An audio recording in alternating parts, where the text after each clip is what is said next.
오늘 함께 나누실 하나님의 말씀 출애굽기 9번째 말씀을 드리는데요. 출애굽기 14장 13절부터 20절에 있는 말씀입니다. 모세가 백성에게 이르되 너희는 두려워하지 말고 가만히 서서 여호와께서 오늘 너희를 위하여 행하시는 구원을 보라. 너희가 오늘 본 애굽 사람을 영원히 다시 보지 아니하리라. 여호와께서 너희를 위하여 싸우시리니 너희는 가만히 있을지니라. 여호와께서 모세에게 이르시되 너는 어찌하여 내게 부르짖느냐. 이스라엘 자손에게 명령하여 앞으로 나아가게 하고 지팡이를 들고 손을 바다 위로 내밀어 그것을 갈라지게 하라. 이스라엘 자손이 바다 가운데서 마른 땅으로 행하리라. 내가 애굽 사람들이 마음을 완악하게 할 것인즉 그들이 그 뒤를 따라 들어갈 것이라. 내가 바로와 그의 모든 군대와 그의 병거와 마병으로 말미암아 영광을 얻으리니 내가 바로와 그의 병거와 마병으로 말미암아 영광을 얻을 때에야 애굽 사람들이 나를 여호와인 줄 알리라 하시더니 이스라엘 지인 앞에 가던 하나님의 사자가 그들의 뒤로 옮겨가매 구름 기둥도 앞에서 그 뒤로 옮겨 애굽진과 이스라엘 진 사이에 이르러 서니 저쪽에는 구름과 흑암이 있고 이쪽에는 밤이 밝음으로 밤새도록 저쪽이 이쪽에 가까이 못하였더라. 아멘. 요한일서 5장 19절에 보면 우리는 하나님께 속하고 온 세상은 악한 자 안에 처한 것이며 라는 말씀이 있습니다. 온 세상이 악한 자 안에 놓여 있다고 말합니다. 그러나 세상에 있는 대부분 사람들은 이러한 사실을 인식하지 못합니다. 우리는 세상에 대한 이상이 필요하고 주님과 협력해서 애굽에서 분명히 나오고 세상과의 관계를 끊는 이들이어야 합니다. 이것이 신앙생활의 출발이고 하나님 나라의 시작이기도 한 것이지요. 그래서 지난번에 말씀드린 대로 유월절을 통해서 이스라엘 백성이 애국과 단절되는 것처럼 그리스도의 십자가를 통해서 우리는 세상으로부터 단절돼서 그분과 하나가 되었다고 하는 것은 소중한 것입니다. 우리는 이것을 자랑해야 합니다. 요한복음 14장 17절에 말씀하지요. 그는 진리의 영이라. 그는 너희와 함께 거하시며 또 너희 속에 계시겠습니다. 홍해를 걷는다고 하는 것은 우리가 세례를 체험하는 것의 예표인데 이것은 하나님과 하나 되는 것을 말하지요. 우리는 다만 외적으로 세례를 받는 이들이 아니라 주님과의 연결 안에서 세례 생활을 하는 이들이어야 합니다. 즉 내가 아버지 안에 너희가 내 안에 내가 너희 안에 있는 것을 너희가 알리라 말씀하신 것처럼 우리도 세상으로부터 단절이 돼서 주님과 하나 되는 삶을 살아야 된다는 말이죠. 이것이 없는 삶은 단지 종교적 삶일 뿐입니다. 예수와의 관계 없는 삶, 자신을 위한 삶, 하나님의 경륜과는 무관한 삶이라는 것입니다. 출애굽기 13장 1절부터 21절 2절에까지 기록된 대로 애굽에서 나오는 것에 관한 중대한 요점은 영적 체험과 관련되어 있습니다. 우리가 주님의 안내와 인도를 받으려면 이 영적 체험의 요건들이 충족되어야 합니다. 이스라엘 자손은 여호와께 속하도록 거룩하게 되었습니다.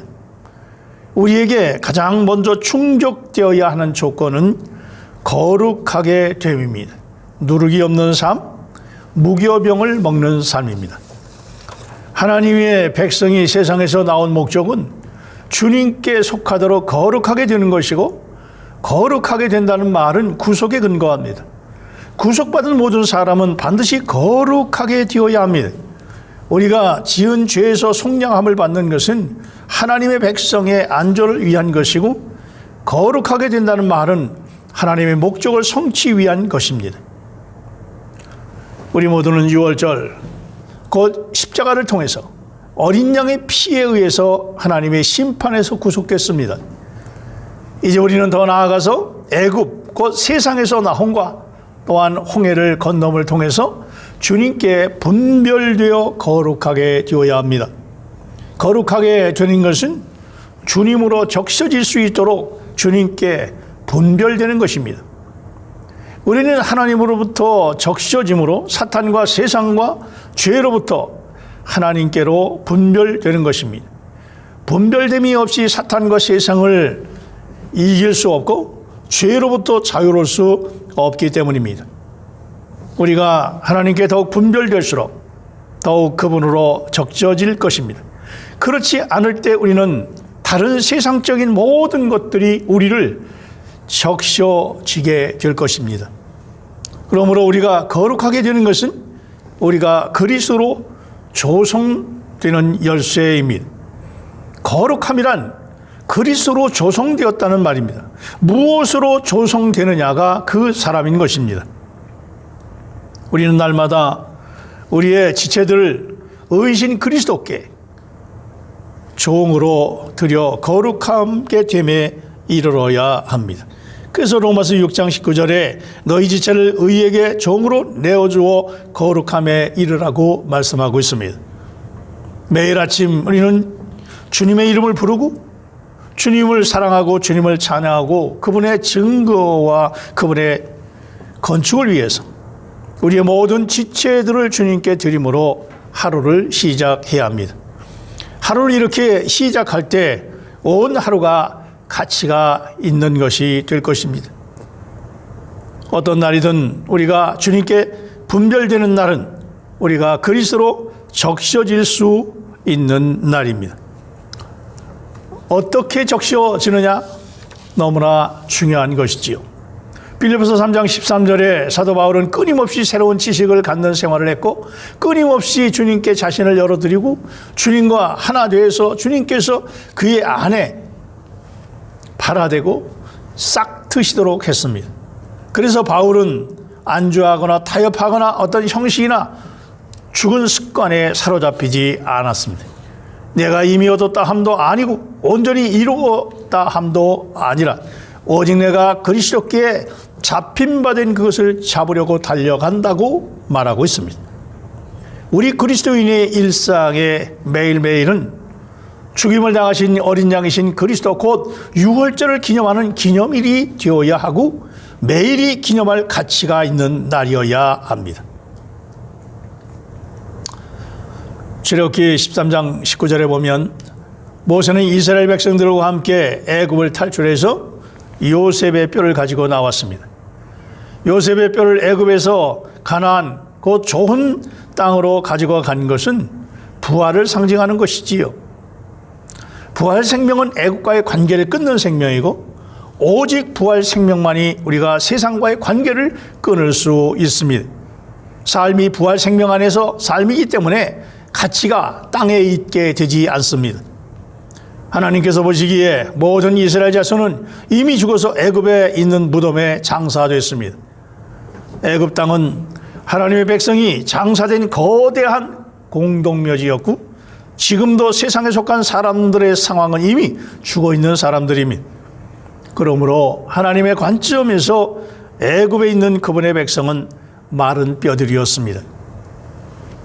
그러므로 출애굽은 사실상 부활이었고 특별히 이것은 홍해를 건너는 데서 볼 수 있습니다. 부활이 없이는 하나님의 백성이 세상에서 나올 수 없습니다. 우리의 타고난 생명, 옛 생명, 천연적인 생명 안에서는 결코 세상에서 탈출할 수 없다는 말입니다. 우리는 마른 뼈들이지만 움직이는 뼈들입니다. 에스겔서 37장에 있는 마른 뼈들처럼 우리는 소생돼서 군대가 되었습니다. 생기가 필요하고 즉 성령, 새 생명으로 살 때 하나님의 군대가 되는 것입니다. 출애굽기 13장 21절 22절은 여호와께서 그들 앞에서 가시며 낮에는 구름기둥으로 그들의 길을 인도하시고 밤에는 불기둥을 그들에게 비추사 낮이나 밤이나 진행하게 하시니 낮에는 구름기둥 밤에는 불기둥이 하나 백성 앞에서 떠나지 아니하니라 말씀합니다. 예표론에서 구름은 그 영을 상징하고 빛을 내는 불은 하나님의 말씀을 상징합니다.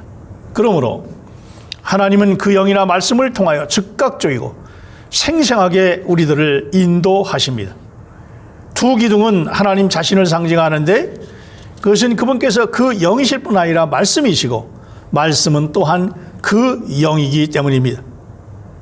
하나님과 말씀과 그 영은 하나이고 밤낮으로 계속해서 우리를 인도하고 안내하십니다. 그리스도인의 생활에는 밤과 낮의 차이가 없는데, 왜냐하면 불기둥이 내는 빛이 밤을 낮이 되게 하기 때문입니다. 밤 같은 환경 상황 속에서도 빛을 내기 때문에 낮이라는 말입니다.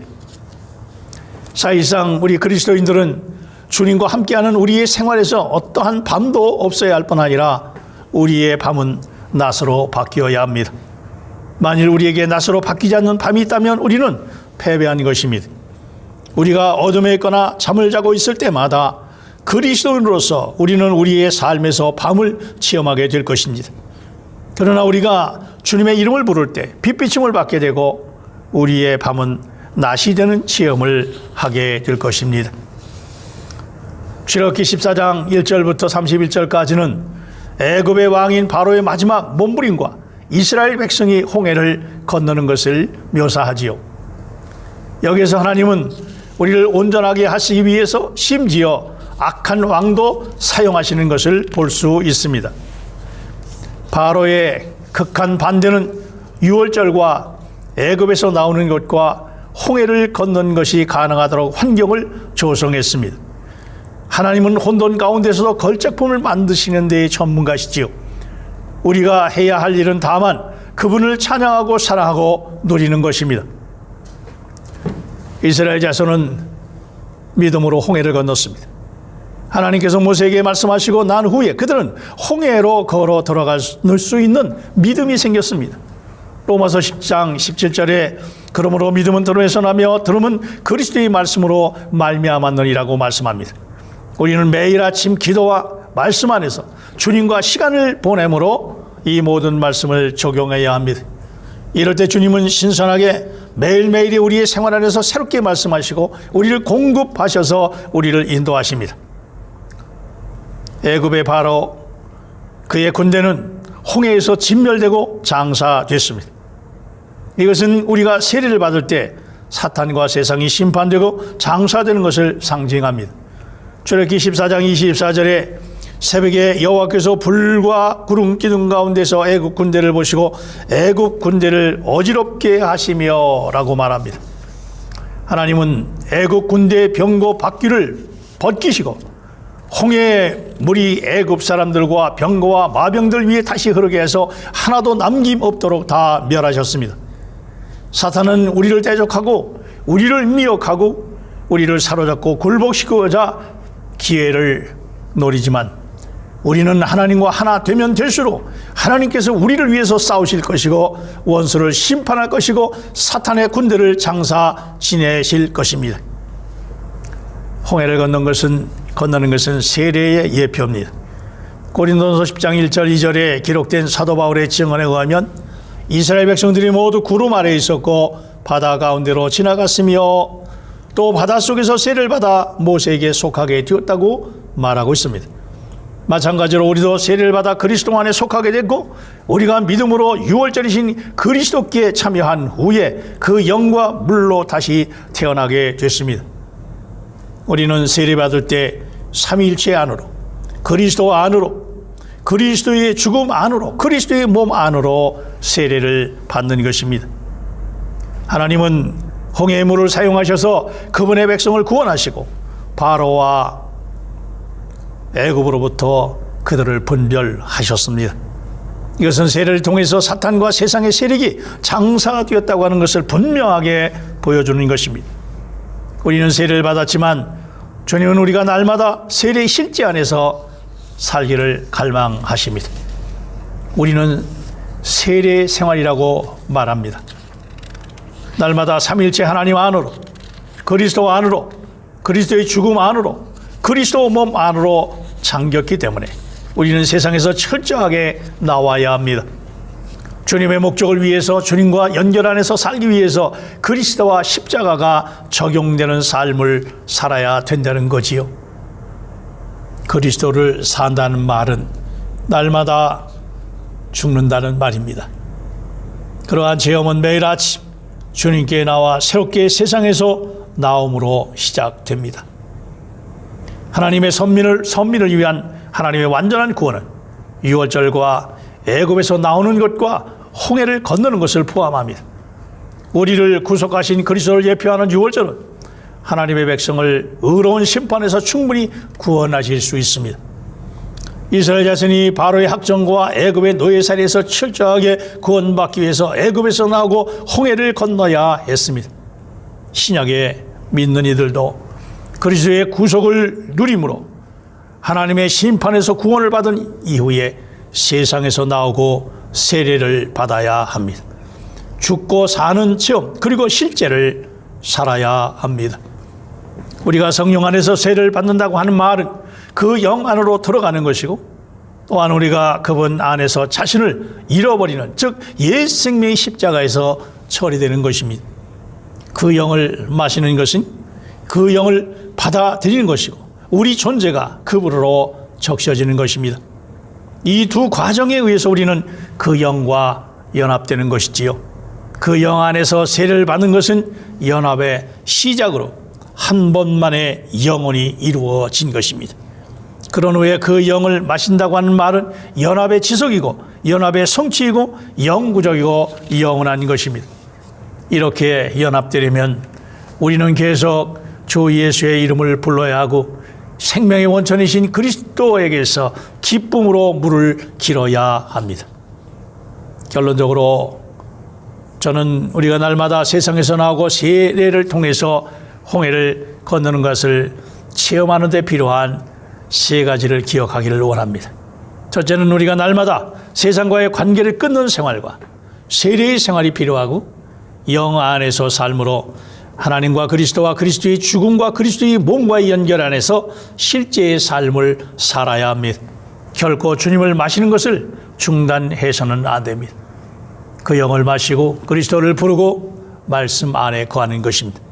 두 번째는 유월절과 애굽에서 나옴과 홍해를 건넘이라는 이 세 가지 개념은 구약에서 예표적으로 묘사하고 신약에서 실질적으로 성취된 하나님의 구원의 기초적인 방면을 구성한다고 하는 것을 믿어야 합니다.